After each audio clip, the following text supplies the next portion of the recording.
Welcome to the UWL Podcast. This is Rob. I handled Robb Daniels in my time during UWL, and I'm here with Jay Jefferson. Hey, everybody. How you doing? And we're also here with the Triple Crown champion, Caleb Hart. Hey.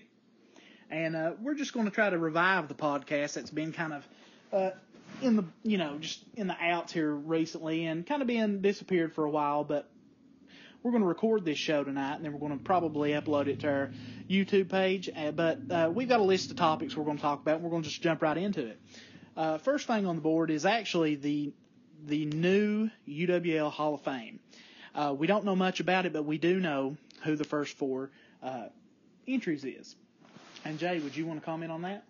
Yeah, the Hall of Fame committee that I've established and put together voted on the criteria. We have a set criteria for those that are curious about that. We have a criteria that we're going by this time to elect the Hall of Fame, and we picked the first class out as those that met that criteria, and there will be another class in November around the anniversary show that will fill 10 this year, and in future years the Hall of Fame will be introduced around the anniversary shows with one class a year following this year.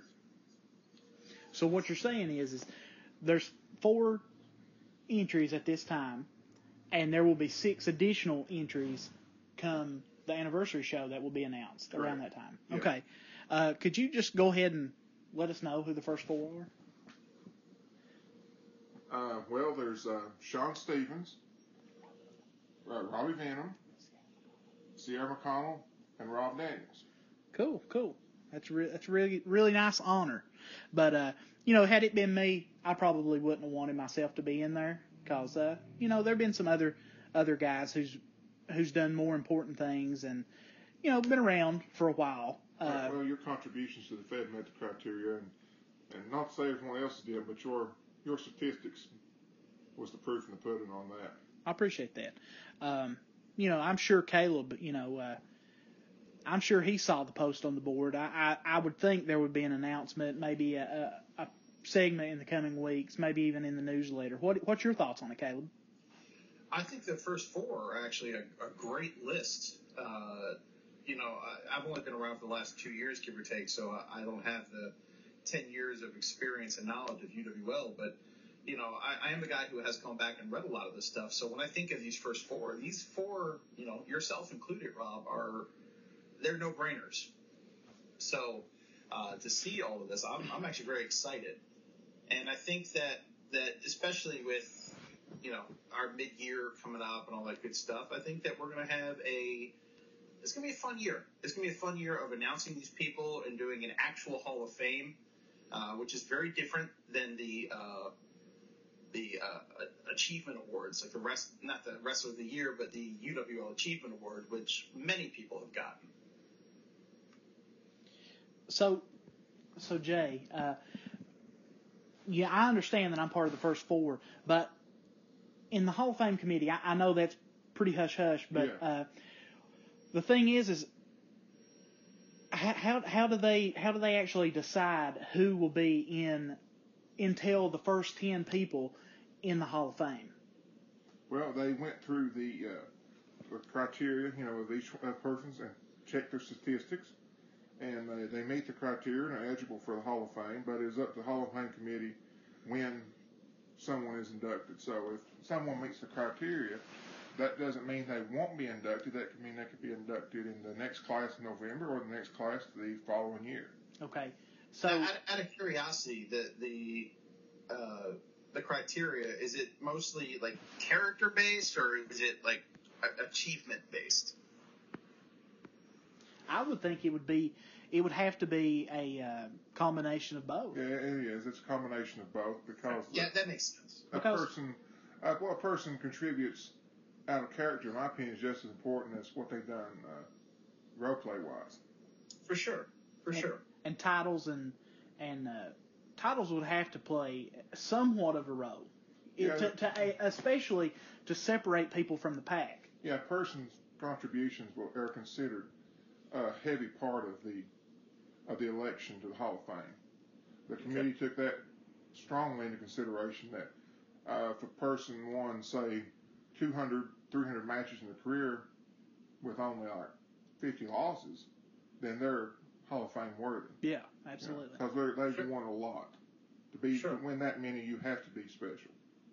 Right. Agreed. Absolutely. That's cool. That's cool. So this is, I don't want to say an objective Hall of Fame, but this is actually going to be kind of the real deal.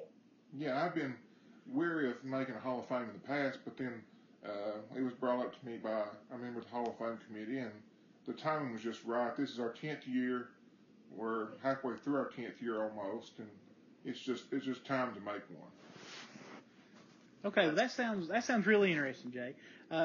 Maybe leading up to the 10th anniversary show in November, we'll actually get more information on who will be inducted? Yeah, the last 6 names of the 2015 class will be gradually released, maybe one at a time, 2 at a time. I'm not sure how. You think maybe the Hall of Fame committee would let us announce some of the inductees, maybe leading up to the? Yeah, that'd probably be the case. Yeah. Okay, well, you heard it, guys. Maybe we'll have a podcast exclusive. Hopefully so. Yeah, in the upcoming few months. That'd be a real cool way to do it. Okay, but yeah, that sounds really good, Jay. You know, we're talking about this Hall of Fame and all these honors and awards, and you know, we talked that this is the 10th year of UWL, right? Yeah.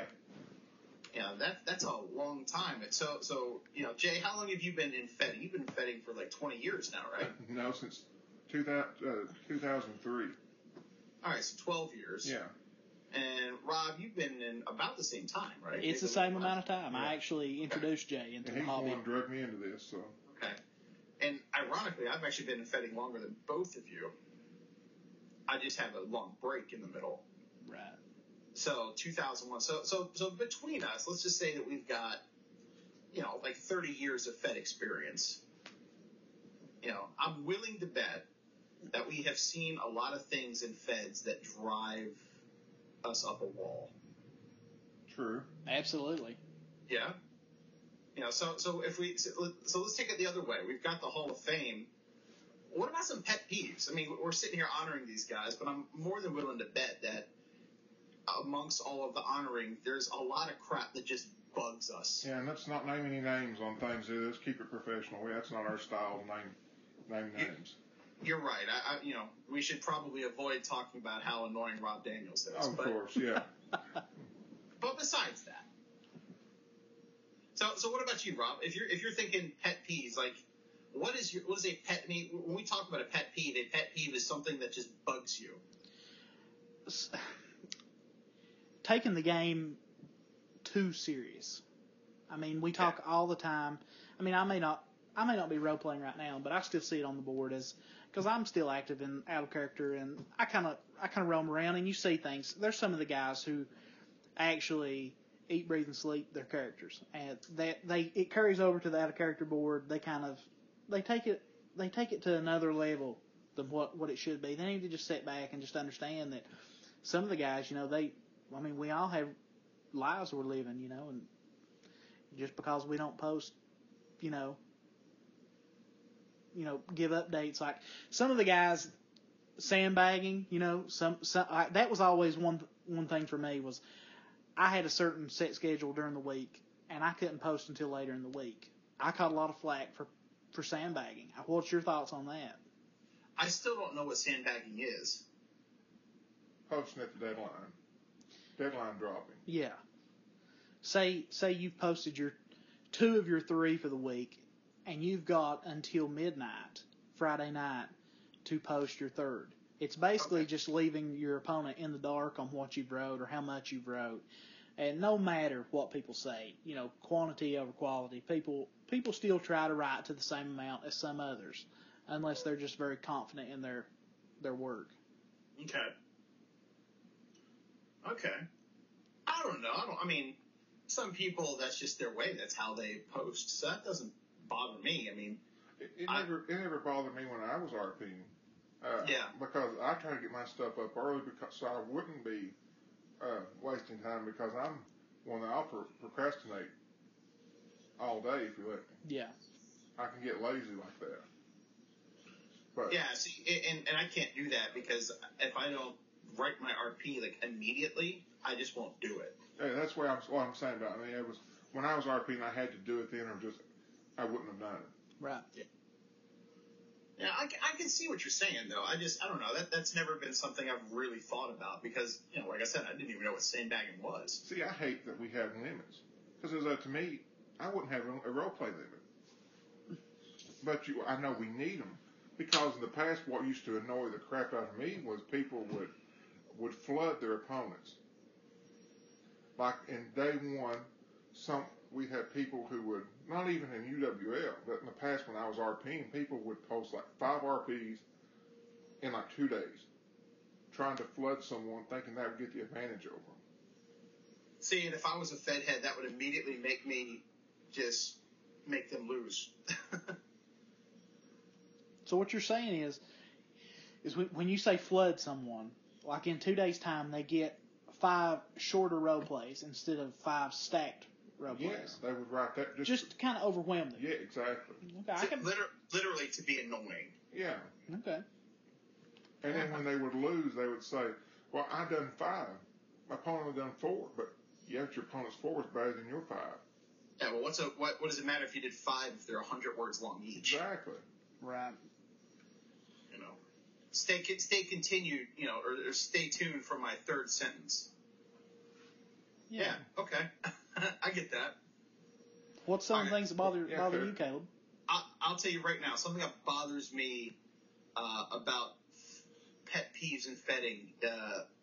How about the idea that your company, your Fed that you're in, exists in the same universe as the WWE or TNA or ROH?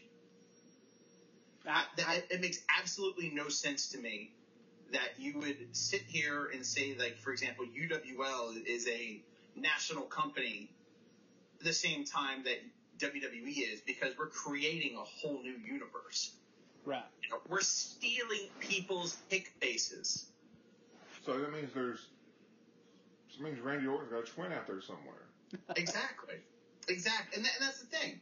Like, okay, if we're in the same world as WWE, then Caleb Hart in no way would look like Randy Orton. He'd look like Caleb Hart. So stuff like that. And then I guess with that, people who base their entire characters off of somebody, but just slap a different name on them. I've seen a lot of that. Caleb Hart is not an overly original name, but I'm not basing him off of anybody. I'm just writing.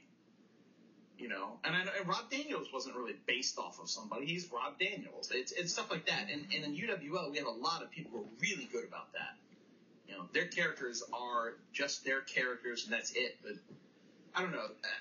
Am I wrong here? Am I the only one that has this pet peeve or that bothers them? No. I mean, I totally understand what you're talking about. In my opinion, in our world, in our UWL, we are the WWE. Right, exactly. Or better yet, we're not there yet. Nobody else is there yet. We're on our way. You know what I mean? Because UWL in 10 years, it's went from the fairgrounds, to where we're actually traveling. We're on Showtime. We've been on Fox. We've went through those stages that a company should, and it looks like we're on the up and up. And it boggles me. I just don't understand how we can sit here and we can type so creatively about these characters that we have, even if we do have our main character who we role play as, but we do have our side characters. It's okay to base them on someone else because, shoot, we use their pick base. I mean, graphics is just as much a part of the whole fedding experience now, than what just actually the whole writing was back in the day. So I just don't understand how people can refer to the WWE or they can refer to TNA. And this is strictly in role plays. We're not talking about Alan Christopher and his love for TNA. We're just we are talking about in your role plays, talking about Stone Cold Steve Austin or hanging out with Triple H or whatever, because that just simply does not happen. Right. Now with that, what do you guys think about the idea of, and I think this came up on the boards not too long ago, but the idea that, like, your accomplishments before UWL being irrelevant in fedding. So, for example, is UWL in its own universe, so to speak, or are we in the same universe as, say, hold on, looking up some of our affiliates right now, as 4CW and all those type of places? Well, In a way, yeah, because we had an invasion storyline from Empire State Wrestling. You know, we've actually referred to Kingdom of Pride back in the day. Yeah, and Pro Wrestling Fire. Yeah. So, you know, we've mentioned these guys and the guys from IPW. See, I just would a consider couple years that ago. more of the wrestling universe is the feds that surround each other than the actual feds that are real. See, the thing is there's a lot of people who choose to look at UWL as the big stages, the big pyros, and that's just simply not what it's been the last 10 years. You know, when you join a fed, you have to look at the rules. You have to look at, you know, the character staff, you know, such as the Gary Young, those guys like that, Kip Anderson, and you just got to work within what you're given. And what we're given is, you know, for a long time we were just based in Tennessee, and we traveled the southeast states, you know, and recently UWL's been to Hawaii, you know, California. You know, that's a huge expansion. We've been to Tokyo several times. But I don't like it when people write that they're walking out and they're, you know, looking at their video on the huge Titantron just up until the last few years. And specifically calling it a Titantron. Right. Exactly. That annoys me. Because last time I checked, I didn't own Titan Sports. And no, we've talked about this. It's the Jeffertron. Yeah, or the Universal Tron. There you go. Yeah, I'm still sticking with Jeffertron. or the J-Tron. And there you go. That's good. I'll tell you another thing that it bugs me. It's nothing I can't deal with, but it just bothers me. It's when we're just talking like this, or when we have huge Skype conversations and people are talking about the business like we're really in it.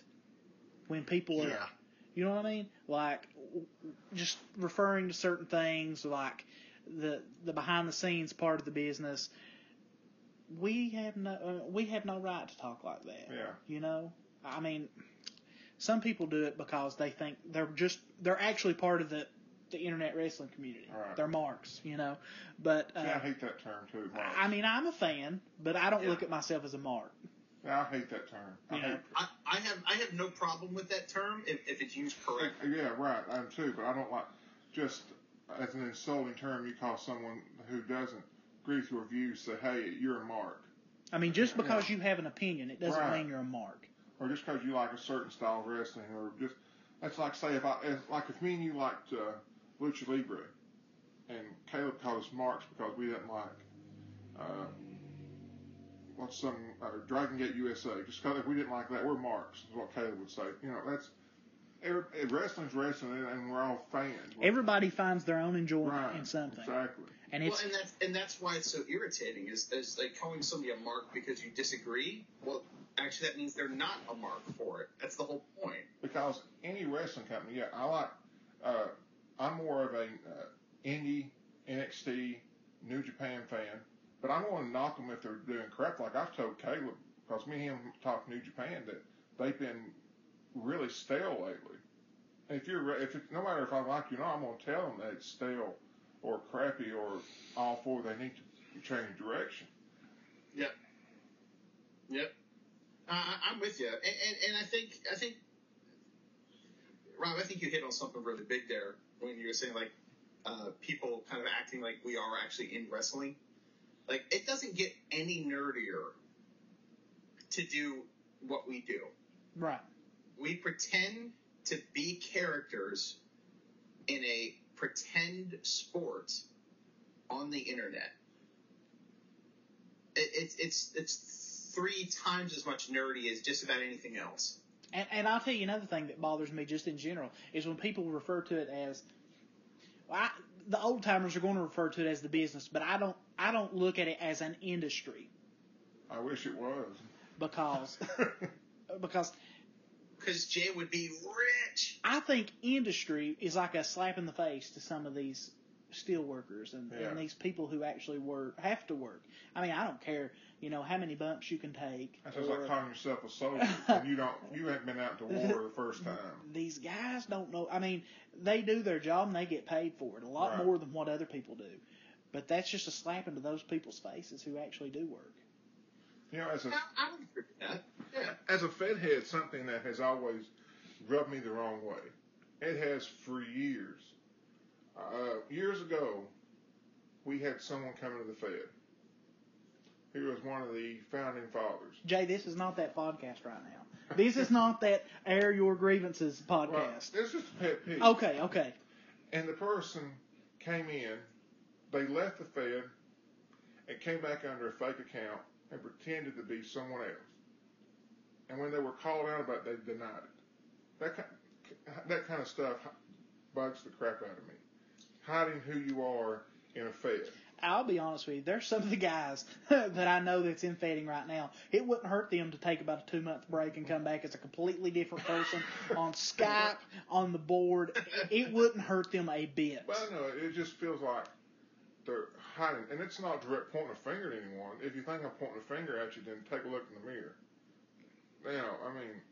But it's just, I think it's bad etiquette to do that.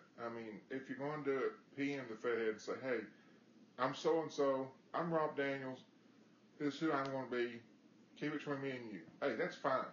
But don't come in and pretend to be some completely different person from some strange universe, I also, I'm just going to play off what you just said, yeah. Bad etiquette, bad Fed etiquette. It would be, using characters in role plays without asking them. There's a lot of guys who, not necessarily in UWL, but I've seen in the past, who will use a person's character either in when they write a match or whether they write a segment or whether they're just role playing. Right. And the other person doesn't like how it turns out. That's a big thing. Once people's read it, that's in their mind. That's what they've seen. Well, I had someone who hadn't been around for 5 or 6 years, and all I did was put them in a segment where they were just coming back saying, hey, I'm back. I want to see that match at the end. And that's all I had them say, exact word for word. Right. They PM'd me ranting and raving because they were wrote in without their knowledge. I said, well, I'll take you out, and they never replied back. Wow. See, and I don't know if that bugs me so much. Now, I think the only time it bugs me is if I am on the receiving end of it and the person completely destroys my character. And I don't mean that like they do something to make my character look bad. I mean, like, if they use my character and they have him do something that I know that my character would never do. See, that's always bugged me about people using me in segments, and they have me using foul language. Jefferson, the character, doesn't talk like that. The boss is not going to come in ranting and raving. Plus, another thing that completely bugs me, we're on Showtime now, so hopefully, God, people don't start putting this in their stuff. But when we were on Fox, supposedly, in quotation, people had cuss words everywhere. If we're going to keep it realistic, we wouldn't be talking like that on Fox. Right. That used to bug me beyond belief. Like everyone says, let's keep it realistic, but yet all this foul language being used in. I don't like foul language in role plays. I don't either, but I think should there be like a certain word maybe in there that's not blocked on the UWL board? Should it be used to elaborate a sentence or a point you're trying to get across? I can understand that, right, but not every sentence. Right, there's points, there's time and a place. Well, that's the whole point of creative license. Like, if you're not creative enough to get your point across without resorting to being vulgar, then you're a crappy writer. And because when I was in MPW, I'll mention MPW because it's done dead and gone, and everybody's glad it's gone. Okay. There was RPs there that had people doing things to goats and everything else, and it was just disgusting and stupid and shouldn't have been even allowed to be counted.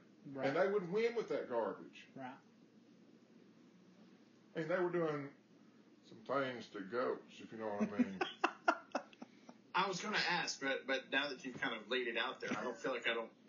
It's things that you can't do because your back hurts. Just YouTube it, Caleb. You can actually YouTube that. Yeah, put Rob am I gonna YouTube? YouTube Robb Daniels and goats. Robb Daniels and goats, and you'll find it.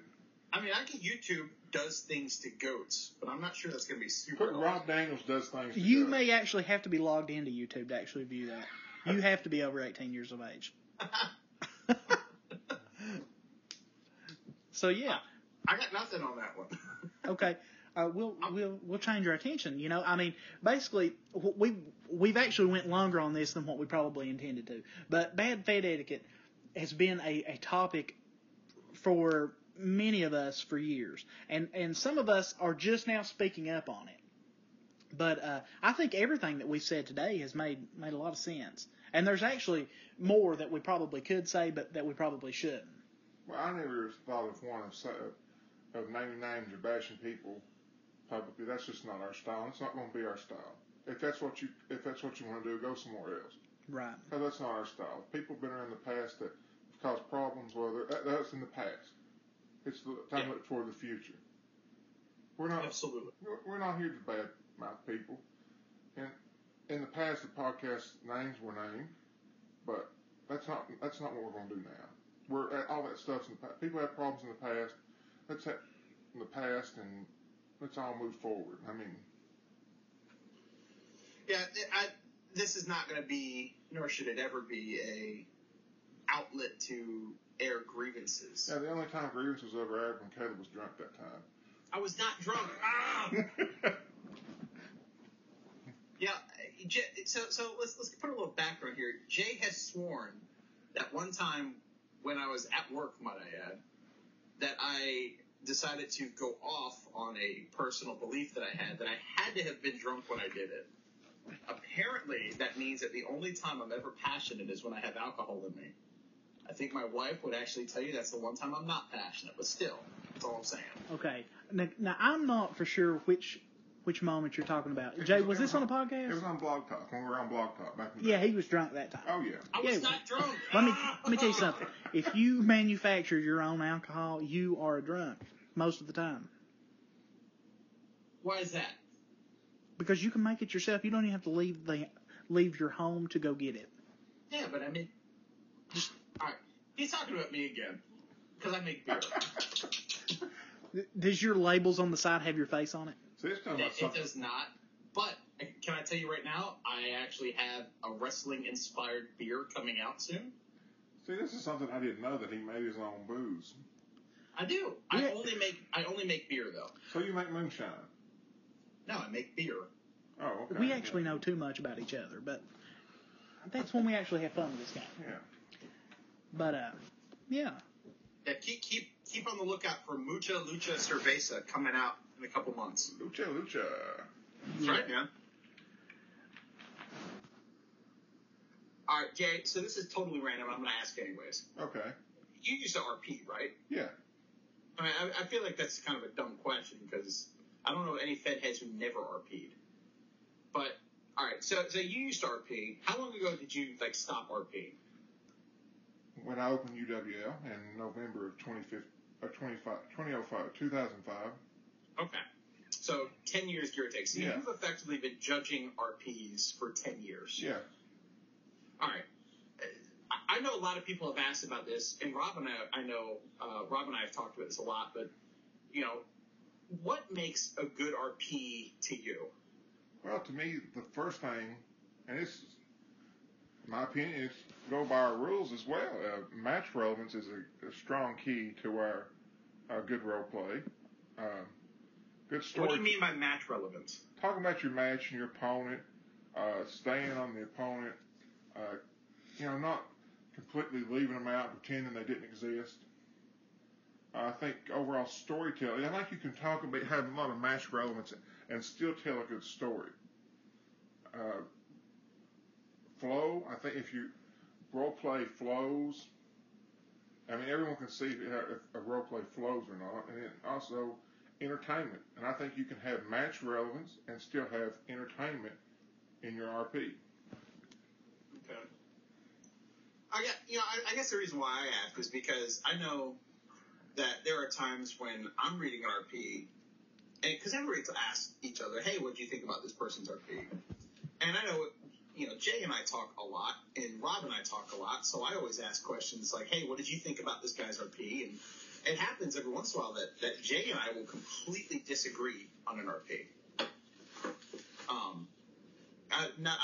We're not going to name the RPs. That's not the point. But I do know that we have completely disagreed on certain things, which is why I was asking. So, say somebody does an RP. It's like straight up promo, but it almost has nothing to do with the character. Is that good because it's a promo, or is it bad because it doesn't really bring up the character despite the fact it's a promo?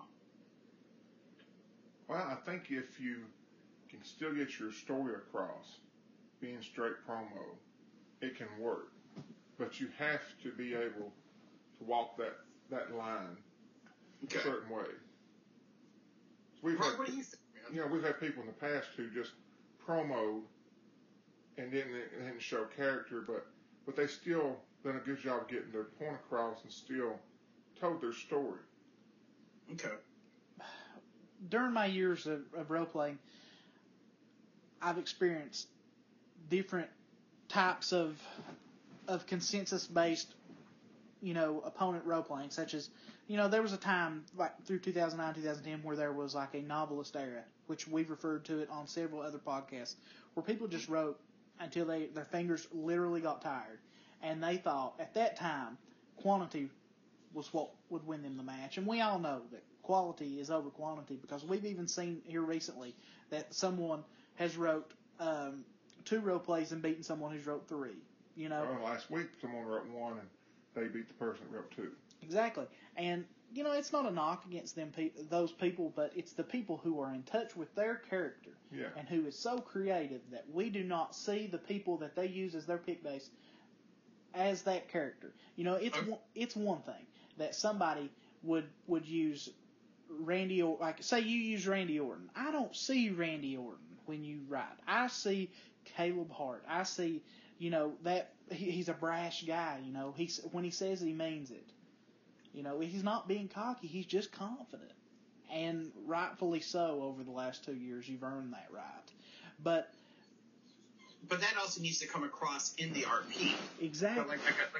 Like a character consistency, right? Yes, and I think just because you're a heel, it doesn't mean you have to cut down your opponent every time. And I would argue the exact same with faces. Just because you're a face doesn't mean every single thing has to be about how much passion you have, to how much fight and fire and blah, blah, blah, blah, blah. You can't cut your opponent down and make them look inferior to you. And you can't, I've seen people who literally just cut people down in 3 different role plays in a week, and then they lose. And then it makes them look bad because they talk the talk. You know what I mean? Couldn't back it up. But they couldn't back it up. I think it's almost like the analogy in real wrestling. You're only as good as you make your opponent look. Right, and there's a difference between making your opponent look bad and making yourself look good. Exactly. And there is that fine line. And those are the ones that walk the fine line of writing the great RPs, I think. Yeah, so there's a difference between saying, and I'm just going to use Rob here as an example, just because Rob and I never got a chance to face off, unfortunately. But, Caleb Hart says, Robb Daniels, you're simply not to the same level that I am. Is he knocking Robb Daniels, or is he saying he is on this whole other level? Well, that one sentence is just one sentence. What's the rest of it say? Does that make sense? Yeah. Because it's all about the context, correct? Yeah. So context then, I guess, is really what we're talking about here. The context of the RP is, I guess, the thing that matters the most. If you write an RP that has match relevance, you're going to write an RP that is relevant to your character. Exactly. You're going to write an RP that progresses the story you're trying to get across. So it's kind of all of those things, I would think. But it's all one. It's different steps to one completed project, maybe? Well, you got Fed head experience. When you were Fed heading, how did you look at judging RPs? I was actually mostly promo based. I have never been much of one. I have always thought that since we write these things, we have to do 2 things. We have to put up our match, and we also have to get something across that our opponents can work off of. Now, I don't think that whether or not we necessarily gave our opponent a lot to work with was important so much as You know, I'm not interested in seeing Caleb Hart having a barbecue at his house if there's nothing having to do with the match. Right. Well, see, go ahead. For it, man. I'm sorry. One thing that does bug me is when some of the promos are shot, it doesn't make sense, you know, if there's not a camera mentioned, you know, because everybody knows these promos can't just happen in a thin air. There has to be, you know, you either have to have a cameraman with you at the arena, or you have to have like a GoPro cam or whatever you call it. Yeah. You got to have that, you know, and maybe you upload it to the UWL website and they air it. But some people just think that we're just going to see the stuff, like you said, in your backyard at a barbecue, you know. But, you know, some things, it has to be believable. You have to pull off everything. Like, you should have a list of things that you want to pull off. You got to put your match over, the entire show over, because I mean, just like what is the quote that Dusty Rhodes said about? I can't remember what it was about putting over. Did he sell seats or something like that? Did you put where he basically said that he could fill an arena by cutting a promo. Yeah. Like, he could cut a promo one week and he guarantee that the arena would be filled. This is where he could talk them in the building. Yeah. You have to do that because, you know, we're going to these cities and most of the time we're making tours of these states and we're doing different arenas in that city, in that area. And, you know, people in California, unless you've got Fox or you have now Showtime, you don't know who UWL is unless you are an internet, you know, mark. You know what I mean? Yeah. And that, you know, it's funny. I'm going to cut you off right there. Sorry, Rob. Because that is actually something that I got asked about not too long ago. Because somebody asked me, so because Caleb is Triple Crown champion, how come he doesn't do more interviews? And my answer was because he's just a pro wrestler. You know, how many pro wrestlers are doing these big national interviews these days? You know what I mean? You make a good point. You know, and with that, to go along with that, one of the things that I always thought as a Fed head is that I will know an RP is good if I remember it. If I'm done reading it and I'm sitting here going, wow, that was a great read, that means that it hit on all of those things that I wanted to learn about this character. I wanted to know why he wanted to have this match. And I feel like the really good RPs, when you're done reading it, it kind of sticks with you.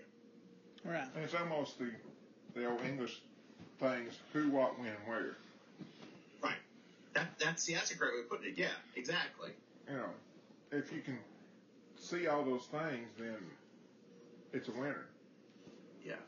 You know, and I know we've talked about length before too, but I think we all agree that length is almost irrelevant as long as it's entertaining, right? Right. Yeah, and getting your point across, yeah.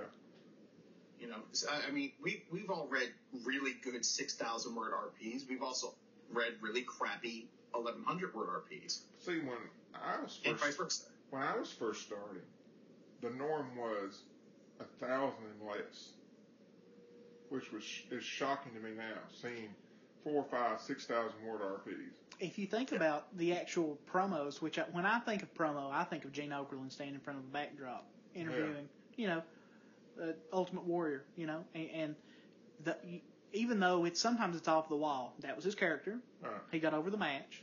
He got over the show. Got over his opponent. And how long did it take him to do it? 4 minutes. Mm. And if you typed out what he said, imagine how long that really is. It's like, you know, use a real wrestling analogy Paul Heyman said on Stone Cold Podcast. It's one of the bright spots from it. So Dusty Rhodes came to him, said, "You're going to close Starrcade." And said Paul Heyman went out and rambled on and on, talked about the dog, talked about the cat. But when he came back, Dusty said, "Yeah, we could promo, but you didn't talk about this, you didn't talk about that, and you didn't get Starrcade over." Yeah, that's exactly the quote I'm talking about. He didn't make money, is what it was. You didn't make money. You didn't sell money. Yeah. And a good RP is similar.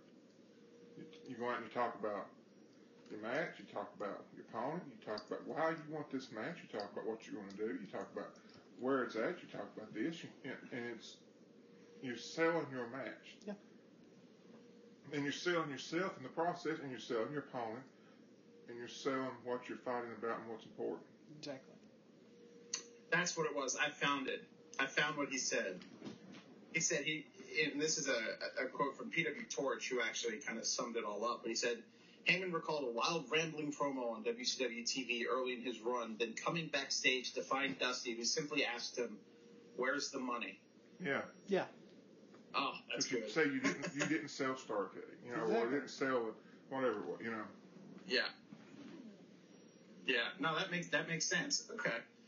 And I know that that's a contentious subject for a lot of people. Because you know, it's a game, and this game is subjective. See, the thing is we all play this game, and even though I'm not playing the game right now, I'm still just as much involved vocally and away with my opinions that may not even matter as I used to be. But the thing is, when you write your role plays, you have to get everybody else on the card and everybody else who plays the game interested in what you're doing, or else you're going. You know what I mean? Yeah. Because everybody's interested for their own match to read their result on the show. Yeah. But the thing is if you can get somebody interested who opens the show to hang around that night before they go to bed to see who won the main event, then you've done your job. Right. Mm-hmm. Well, and I think with that, that's kind of like, I guess we can say that's the difference between being a champion and a main eventer. We've had world champions in UWL who are not main eventers.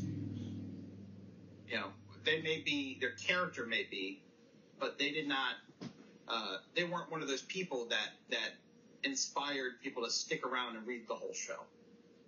Right. You know, every Fed has that. It happens. It's the story that you tell. And, exactly. and match writing can be a storytelling as well. Oh, yeah. Oh, for sure. Yeah, because if you guys pour your heart out and the match sucks, that hurts. It hurts to read. Yeah, I actually heard someone say this before. I don't know how you feel about it, but I heard somebody say this once before, and I won't say who it was, but they said the reason why they wanted to be a Fed head was so they could have more control of the show. And there are a lot of guys who come in and they say, and they message people on the boards, and they try to get all these different things going on. And from what I've seen before in the past, they don't let you know anything about it, Jay. Yeah. You know what I mean? But how does that feel? Like when all that's going on and people's not letting you know? I know it's not good. Because you have to be in the loop. Yeah, you have to be. The Fed has to be in the loop. Whether he comes up with the idea or he's part of the creative process, he has to be in the loop. Yeah. And that's what's something that, like, our crew now, it's like everyone is like that. If they have an idea, they come to me, and usually they're good ideas. Yeah. But, you know, everybody is involved. Yeah. It's just not one person saying, hey, I PM so-and-so, this is what we're going to do, expect a segment Wednesday, Thursday, Friday night. You know, it's... But, you know, and that, to go back to the role plays, people should be more involved with you with that. You know, if you 9 times out of 10, if you think, should this be in the role play, more than likely it's not supposed to be. Right. You know, because there are rules and guidelines that you're supposed to go by. Plus, a Fed head has to read the RP, right? But a good Fed head can look at an RP and they can tell if it's a good RP or a bad RP. You just know. It kind of comes with experience, part of it. If you can just see what's a good RP, and sometimes we look for the magic formula, but a good Fed head will know a good RP and a good Fed head will know a bad RP. Right. I mean, you have to have a guideline, but I'm saying though they just know too. Yeah, that makes sense. And I think a lot of people that have experience in the game for a long time know what's good and what's bad.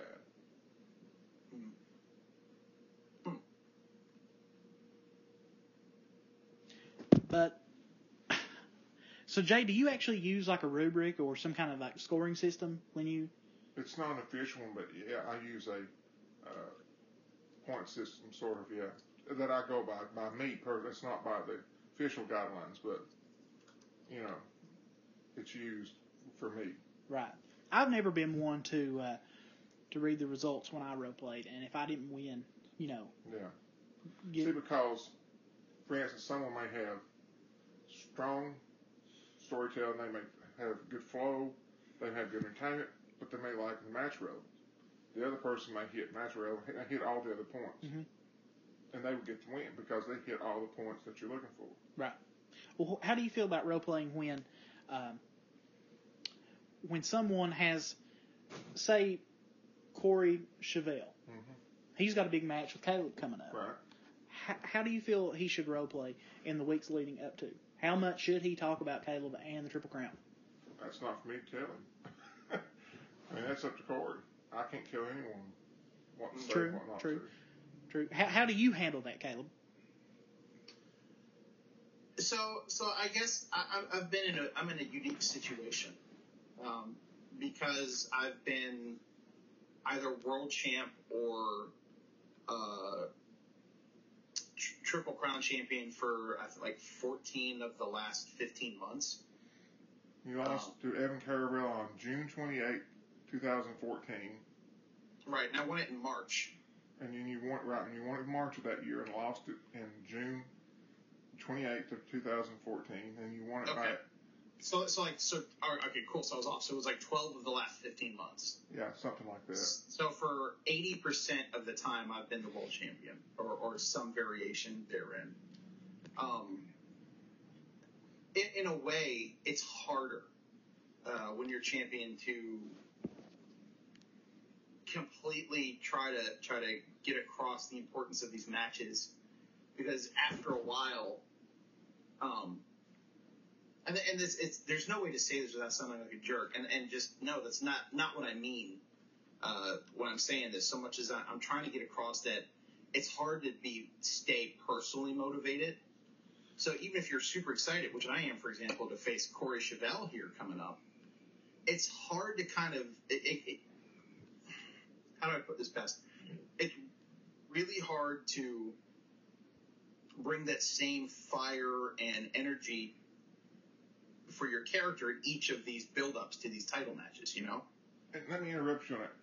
You and Corey both should be excited, no matter whoever wins, because we have a great crew right now of talented people who are busting their butts each week. And I'm looking forward to seeing each one of them how they step up and when they get closer to that shot at the Triple Crown. No matter whether it's you or Corey. Right. And I think the fact that that's the case really puts the Triple Crown on the pedestal it deserves to be on.